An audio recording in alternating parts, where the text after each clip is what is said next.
Nodarbinātības valsts aģentūra ar Eiropas sociālā fonda atbalstu piedāvā bezdarbniekiem ar augstāko vai nepabeigtu augstāko izglītību iespēju apgūt pirmā vai otrā līmeņa augstākās profesionālās izglītības programmas.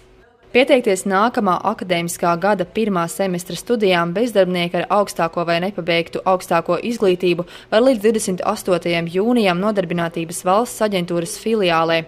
Līdzi ņemot pasi, kā arī dokumentus par iegūto augstāko izglītību vai izglītības iestādes izziņu par augstākās izglītības programmas iepriekš apgūto daļu un rīkojumu par izslēgšanu no studējošo saraksta.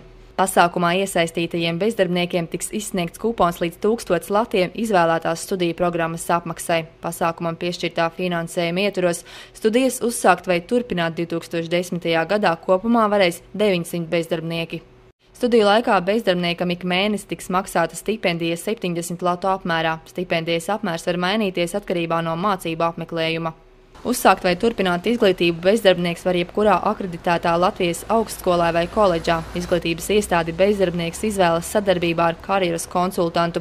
Bezdarbnieka piemērotību konkrētās izglītības programmas apguvei nosaka izglītības iestāde. Augstākās izglītības mācību iestāžu piedāvāto profesionālās augstākās izglītības programmu saraksts pieejams Nodarbinātības valsts aģentūras mājaslapas sadaļā bezdarbniekiem un darba meklētājiem.